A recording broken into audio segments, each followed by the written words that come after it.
Hello viewers, ఎలా ఉన్నారు అందరూ? వెల్కమ్ టు అవర్ ఛానల్ సౌందర్య లహరి. ఈరోజు ఈ వీడియోలో నేను తిరుమల శనివారాల పూర్తి పూజ విధానాన్ని, అలాగే ఈ తిరుమల శనివార పూజని ఎవరు చేసుకోవాలి, అలాగే ఆనవాయితీ ఉన్నవారు మాత్రమే చేసుకోవాలా, అలాగే ఇంకా ఏమేమి నియమాలు అనేవి నియమనిష్టలు పాటించాలి ఈ తిరుమల శనివారాల పూజా విధానంలో, అలాగే స్వామివారికి ఏ నైవేద్యం అనేది పెట్టాలి అనే విషయాలన్నీ కూడా నేను మీతో ఈరోజు షేర్ చేసుకోబోతున్నాను. అయితే వీడియో ఎక్కడ కూడా స్కిప్ చేయకుండా పూర్తిగా మొత్తం చివరి వరకు చూసి, ఇంకా కూడా మీకు ఈ పూజా విధానంలో కానీ నియమాల విషయంలో కానీ ఏమైనా డౌట్స్ ఉన్నట్లయితే నన్ను కామెంట్ సెక్షన్లో అడగండి, నేను తప్పకుండా రిప్లై అనేది ఇస్తాను. తిరుమల శనివారాలు లేదా పురటాసి నెల, పురటాసి మాసం అని కూడా అంటారండి. అయితే ఈ పూజని ఎక్కువగా తమిళనాడు, అలాగే చిత్తూరు, తిరుపతి ప్రాంతాల వారికి బాగా తెలుసండి. అయితే ఇంతకు ముందైతే ఈ పూజ ఎక్కువ మన తెలుగు వారికి, ఇతర ప్రాంతాల వారికి ఎక్కువగా తెలిసి ఉండకపోవచ్చు. కానీ ఈ సోషల్ మీడియా ఎప్పుడైతే వచ్చిందో ఈ ప్రపంచంలో ఏం జరుగుతున్నా కూడా మనకు తెలుస్తుంది కదా. అయితే ఈ స్వామివారి పూజ అనేది చాలా ప్రత్యేకమైనదండి. ఎందుకంటే ఈ తిరుమల శనివారాలు, ఈ పురటాసి నెల, ఈ 2023వ సంవత్సరంలో సెప్టెంబర్ 18వ తారీఖు నుండి అక్టోబర్ 17వ తారీఖు వరకు ఉంటుంది. ఈ మాసంలో ఆ కలియుగ దైవం వెంకటేశ్వర స్వామి భూమి మీదకి వస్తాడటండి. ఈ నెల రోజులు కూడా స్వామివారు భూమి మీదనే ఉంటారంట. అయితే ఈ మాసంలోనే మనకు బ్రహ్మోత్సవాలు అయితే జరుగుతాయి కదండి. అలాగే ఈ నెలలోనే మనకు శరన్నవరాత్రులు, అమ్మవారి నవరాత్రులు కూడా, దేవీ నవరాత్రులు ప్రారంభమవుతున్నాయి కదా. కాబట్టి ఈ నెలకి ఎంతో ప్రాముఖ్యత అయితే ఉందండి. అమ్మవారు మాత్రమే కాదు, ఈ స్వామివారి బ్రహ్మోత్సవాలు కూడా చూడడానికి ముక్కోటి దేవతలు కూడా దిగి వస్తారంటండి.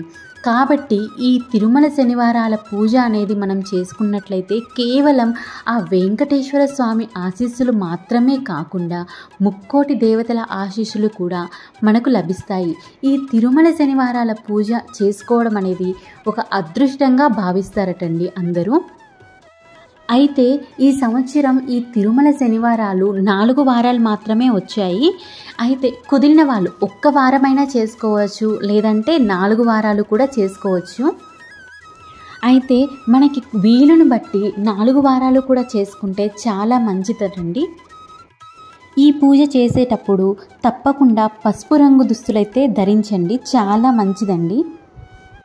ఈ స్వామివారి పూజ చేసేటప్పుడు సంకల్పం అనేది ముఖ్యంగా చెప్పుకోవాలి. మనం ఏదైతే కోరికని స్వామివారికి ఇక్కడ చెప్పుకుంటామో తప్పకుండా ఆ కోరిక అయితే నెరవేరుతుందండి.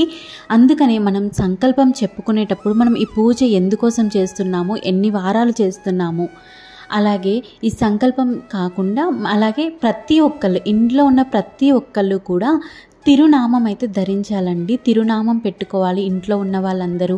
అలాగే ద్వారానికి, అలాగే మనం స్వామివారికి నైవేద్యం అయితే చేస్తాం కదా, ఆ నైవేద్యపు గిన్నెకి, అలాగే మనము పూజ గదిలోను ప్రతి ఒక్క పటానికి, అలాగే పూజ చేసే దీపపు కుందులకి అన్నిటికీ కూడా ఈరోజు తిరునామాల్ని అయితే పెట్టాలి అండి. తరువాత ఈరోజు పిండి దీపాలు పెట్టడం కూడా ఎంతో ముఖ్యం. వెంకటేశ్వర స్వామికి పిండి దీపంతో దీపారాధన చేస్తే ఎటువంటి కోరికైనా కూడా నెరవేరుతుందంటండి అని చాలామంది నమ్మకం. అసలు నేను ఆల్రెడీ ఈ పిండి దీపాలు ఎలా చేయాలి అనేది ఒక వీడియో అయితే చేశానండి. మీరు కనుక ఆ వీడియో మిస్ అయినట్లయితే నేను డిస్క్రిప్షన్ బాక్స్లో లింక్ ఇస్తాను, తప్పకుండా చూడండి. తరువాత ఈరోజు స్వామివారికి పెట్టే నైవేద్యం కూడా చాలా ముఖ్యమండి. స్వామివారికి ఈరోజు కనీసం 5 రకాల అన్నంతో కూడిన నైవేద్యాలు అనేవి పెట్టాలంటండి. అంటే పులిహార, పరమాన్నం, దద్దోజనం, చక్కెర పొంగలి, ఇలా కొబ్బరి అన్నం, ఇలా 5 రకాలు అన్నంతో చేసినవి స్వామివారికి పెట్టాలటండి. అలాగే మహా నైవేద్యం కూడా స్వామివారికి సమర్పించాలి ఈరోజు. అంటే మహా నైవేద్యం అంటే మీకు ఐడియా ఉంటుంది కదా, అన్నం చేసి అన్నంతో పాటు సాంబారు, అలాగే కూరగాయలతో చేసిన ఏదైనా ఒక కూర, అలాగే పెరుగన్నం. ఈ కూరగాయలతో చేసిందంటే బెండకాయ కూర, లేదంటే వంకాయ, ఇలా ఏదైనా సరే ఏ రకం కూరగాయ అయినా కూడా పెట్టవచ్చు అన్నమాట. అయితే ఈ నైవేద్యం మాత్రం మనము స్వామివారికి అరటాకులో మాత్రమే పెట్టాలి. అదొక విషయాన్ని గుర్తుంచుకోండి. ముందుగా అయితే ఈ పూజని ఇప్పుడు ఎలా చేయాలి అనేది చెప్తాను, వినండి. ముందుగా స్వామివారి పూజ చేసేటప్పుడు మనం ఇలా ఇంట్లో అందరూ కూడా తిరునామం అనేది ధరించాలి. అలాగే స్వామివారికి పిండి దీపాలు పెట్టేటప్పుడు ఆ పిండి దీపాలకు కూడా మనం తిరునామం అనేది పెట్టాలి. అలాగే స్వామివారికి ఆ పిండి దీపాల్లోనే మనం దీపారాధన అనేది చేయాలి.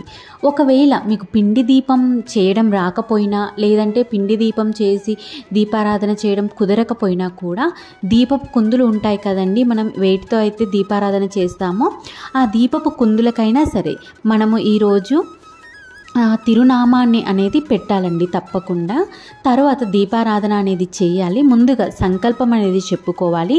ముందుగా వినాయక స్వామికి మనము ఈరోజు ఏ విఘ్నాలు రాకుండా, అంటే మనం ఒక 4 వారాలు చేస్తామని సంకల్పించుకుంటాం కదా, ఎటువంటి విఘ్నాలు రాకుండా చూడు స్వామి అని ముందుగా ఆ విఘ్నేశ్వరుని ఆరాధించి తరువాత మనము వెంకటేశ్వర స్వామికి పూజనైతే చేయాలండి. ఈ వెంకటేశ్వర స్వామికి పూజ చేసేటప్పుడు ముందుగా షోడశోపచార పూజ అనేది చేయాలండి. ఈ షోడశోపచార పూజ అనేది అంటే అందరికీ మంత్రాలు రాకపోవచ్చు కదా, ఒకవేళ మంత్రాలు రానట్లయితే మనం స్వామివారికి ముందుగా ఆసనం వేసి ఆహ్వానిస్తున్నట్టు, అలాగే చేతులు కడుగుతున్నట్టు, కాళ్ళు కడుగుతున్నట్టు, అలాగే స్నానం చేపిస్తున్నట్టు, అలాగే వస్త్రం సమర్పిస్తున్నట్టు, అలాగే నైవేద్యం ధూపం దీపం అన్నీ కూడా సమర్పిస్తున్నట్టు మనసులో అనుకున్నా కూడా సరిపోతుంది అండి. ఈ షోడశోపచార పూజకి అర్థం అదే. ఆ తరువాత షోడశోపచార పూజ చేసిన తరువాత ఆ వెంకటేశ్వర స్వామిని పువ్వులతో కానీ లేదంటే అక్షింతలతో కానీ మనము ఆరాధించాలండి. ఈరోజు వెంకటేశ్వర నామాలు ఉంటాయి కదా, సహస్రనామాలు మనం చదువుకోవాలి, విష్ణు సహస్రనామాలు చదువుకోవాలి, అలాగే వెంకటేశ్వర సుప్రభాతం అయితే వినాలండి. తర్వాత మనం ఈ స్వామివారికి ఈ పూజనంతా కూడా చేసిన తర్వాత, అంటే ముందుగానే మర్చిపోయానండి ఒకటి చెప్పడము, స్వామివారికి అభిషేకం అయితే చేయాలండి. స్వామి అమ్మవారిని ఇద్దరినీ కూడా కుదిరితే మన దగ్గర విగ్రహాలు ఉంటే విగ్రహాలకి, లేదంటే ఒక రూపాయి కాయిన్ అయినా ఒక ప్లేట్లో తీసుకొని ఆ రూపాయి కాయిన్కి బొట్టు పెట్టి మనం ఆ రూపాయి కాయిన్ని స్వామి అమ్మవారిలాగా భావించి ఆ రూపాయి కాయిన్కి అభిషేకం అయితే చేయాలండి. ఎందుకంటే స్వామివారు అభిషేక ప్రియులు కూడా కదా, స్వామివారు అలంకార ప్రియులు, అలాగే అభిషేక ప్రియులు. ఈ ముక్కోటి దేవతలు కూడా మన భూమి మీదకి విచ్చేస్తున్న వేళ స్వామివారు ఈ నేల మీదకి దిగి వచ్చి ఈ నెలంతా కూడా ఉంటారు కదండి. ఈ నెలలో ఈ పూజ చేసుకోవడం చాలా అంటే చాలా అదృష్టం. అలాంటి సమయంలో మనకు ఉన్న దాంట్లో మన తాహతకి తగ్గట్టు మనం స్వామివారికి అలంకరించి మనం ఈ పూజ చేసినట్లయితే మనకి సకల శుభాలు, అలాగే మన అభీష్టాలు, అలాగే మనం ఏదైతే కోరిక కోరుకుంటామో అవన్నీ కూడా తప్పకుండా నెరవేరుతాయండి. ఇంట్లో అయితే సుఖశాంతులకి లోటైతే అస్సలు ఉండదండి. ఈరోజు కుదిరిన వాళ్ళు, అలాగే మన ఆరోగ్యం కూడా దృష్టిలో ఉంచుకొని, వయసుని కూడా దృష్టిలో ఉంచుకొని కుదిరిన వాళ్ళు ఉపవాసం అయితే చేయండి. ఉపవాసం అంటే మన కడుపు మార్చుకొని ఉండడం కాదండి, తగినంత మనం శరీరం నిలబడడానికి ఎంతైతే ఆహారం అవసరం అవుతుందో అంత తిని మనం ఈ పూజ అనేది చేసి ఉంటే చాలండి. యాక్చువల్లీ అందరూ కూడా ఉపవాసం అంటే కఠినంగా ఉండి అంటే అంత అవసరం లేదండి. ఉపవాసం అంటే దేవుడికి దగ్గరగా ఉండడం. అంటే మనం ఫుల్గా తినేసామనుకోండి కడుపు నిండా, అప్పుడు మనము ఏమవుతుంది చెప్పండి, నిద్ర వచ్చేస్తుంది ఫస్ట్ ఆఫ్ ఆల్. అయితే మనం పూజ చేసేటప్పుడు దేవుడి మీద శ్రద్ధ భక్తి అనేది అయితే ఉండదండి ఆ టైంలో. కాబట్టి మనం తగినంత ఆహారం అయితే తీసుకొని, మనకి అలా తీసుకుంటే మనం ఎంత కావాలో అంతే తీసుకుంటే ఆ శ్రద్ధ అయితే ఉంటుందండి మనం పూజ చేసేటప్పుడు. అందుకోసం అనేసి ఉపవాసం అని అన్నారు, కానీ మనం ఆకలితో ఉండడం కాదండి ఉపవాసం అంటే.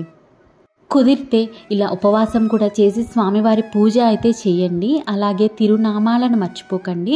అలాగే ఈరోజు ముందుగా చెప్పినట్టు మనం ముందుగా విఘ్నేశ్వరుని పూజించి తర్వాత సంకల్పం చెప్పుకొని స్వామివారికి దీపారాధన అయితే పిండి దీపాలలో దీపారాధన అయితే చేసి తర్వాత విష్ణు సహస్రనామాలు, అలాగే వెంకటేశ్వర సుప్రభాతం కూడా విని, అలాగే స్వామివారి సహస్రనామాలు కూడా చదువుకొని, ఈ చదువుకునేటప్పుడు స్వామివారికి అక్షింతలతో కానీ పువ్వులతో కానీ పూజ అనేది చేస్తూ ఇలా చదువుకొని తరువాత స్వామివారికి నైవేద్యాన్ని సమర్పించి కొబ్బరికాయని కొట్టి అలాగే స్వామివారికి మంగళహారతిని అయితే ఇవ్వాలండి.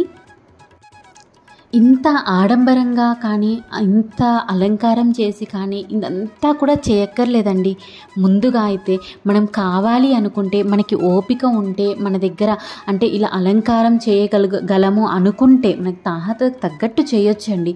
ఎక్కువగా ఆడంబరాలకు కూడా ఏం చేయక్కర్లేదండి. కేవలం గోవిందా గోవిందా అని అనుకున్నా చాలండి. ఆయన కలియుగ దైవం అండి, పిలిస్తే పలుకుతాడట. కాబట్టి అలా మనము గోవిందా గోవిందా అనేసి సహస్రనామాలు కానీ ఇంకేమైనా కూడా మనము మామూలుగా రోజువారీ రెగ్యులర్గా మనం ఎలా అయితే పూజ చేస్తామో అలా కూడా చేసి కేవలం తిరునామాలు ఒక్కటి ధరించి మనం ఈరోజు అంతా కూడా అబద్ధాలు ఆడకుండా, ఎవరితో కూడా గొడవలు అయితే పెట్టుకోకుండా, శాకాహారం మాత్రమే తిని మనం పూజ చేస్తే చాలా మంచి జరుగుతుందండి మనకి. మనము కార్తీక మాసంలో శివయ్యకి ఎలా అయితే నెలంతా కూడా మనము నిష్టగా ఉండి సోమవారం ప్రత్యేకంగా మళ్ళీ శివయ్యకి పూజ ఎలా అయితే చేస్తామో, ఈ పురటాసి మాసం తిరుమల శనివారాలు కూడా అంతే అండి. నెలంతా కూడా శాకాహారం మాత్రమే తిని, కుదిరిన వాళ్ళు శనివారం రోజు ప్రత్యేకంగా స్వామివారికి ఇలా పిండి దీపాలు పెట్టి, ఇలా నైవేద్యం పెట్టి, ఇలా స్వామివారిని అలంకరించి పూజ చేస్తే చాలా మంచిదండి. అలాగే స్వామివారికి ఈరోజు అభిషేకం చేసి స్వామివారి సహస్రనామాలు చదువుకొని ఇలా పూజ అయితే చేయాలండి. అలాగే తమిళులు అయితే ఈరోజు ఇలా పూజ చేసిన తర్వాత వాళ్ళు సాయంత్రం గుడికి కూడా వెళ్తారండి. గుడికి వెళ్ళేటప్పుడు కనీసం చెప్పులు కూడా ధరించకుండా ఉట్టి కాళ్ళ మీదనే వెళ్తారంటండి. దగ్గరలో ఏ టెంపుల్ ఉన్నా కానీ, దగ్గరైన దూరమైనా కూడా ఈరోజు అంతా కూడా వాళ్ళు చెప్పులు అయితే ధరించకుండా శాకాహారం మాత్రమే తిని చాలా నిష్టగా అయితే చేస్తారటండి.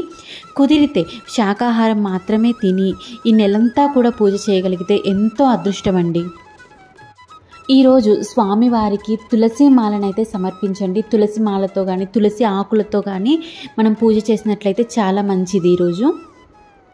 అయితే పూజ అయిపోయిన తర్వాత ఈ పిండి దీపాలని ఏం చేయాలి, అలాగే ఇంకా మనం పూజలో వాడిన వస్తువుల్ని ఏం చేయాలి అనే వాటన్నిటికీ కూడా, ఈ పిండి దీపం ఎలా పెట్టాలి, తర్వాత పిండి దీపాన్ని ఏం చేయాలి అనే విషయాలన్నిటికీ గురించి కూడా నేను ఒక వీడియో అయితే చేశానండి. ఒకవేళ ఆ వీడియో కనుక ఎవరైనా మిస్ అయినట్లయితే నేను డిస్క్రిప్షన్ బాక్స్లో లింక్ అయితే ఇస్తానండి. అయితే మీరు వీడియో మొత్తం కూడా చూశారు కదండి. ఎక్కడైనా మీకు ఇంకా ఏమైనా సందేహాలు ఉన్నా కానీ, ఇంకా ఏమైనా పూజ గురించి కానీ ఏమైనా డౌట్స్ ఉన్నా కానీ నన్ను కామెంట్ సెక్షన్లో అడగండి. నేను తప్పకుండా రిప్లై అయితే ఇస్తానండి. అయితే ఇదండి ఈరోజు వీడియో. ఈ వీడియో కనుక మీకు నచ్చినట్లయితే ఒక చిన్న ఒక్క లైక్ ఇస్తే నేను ఇంకా అది ఎంతో ఆనంద భరిత్రాలను అవుతానండి. అలాగే ఫ్యూచర్లో ఇంకా ఇలాంటి మరెన్నో వీడియోలు కూడా నాకు చెయ్యాలి అని మీరు మీ సహాయం చేసినట్లు అవుతుందండి. అలాగే నా వీడియో ఇంకెవరికైనా కూడా హెల్ప్ అవుతుంది అని అనుకుంటే తప్పకుండా షేర్ చేయండి. అలాగే నా ఛానల్ని సబ్స్క్రైబ్ చేసి పక్కనే ఉన్న బెల్ ఐకాన్ని క్లిక్ చేయండి. అప్పుడు నేను ఫ్యూచర్లో ఇంకా ఏ వీడియోస్ చేసినా కూడా మీకు వెంటనే నోటిఫికేషన్లో వస్తుంది, చూసేయచ్చు. ఇదండి ఈరోజు video. Thank you so much.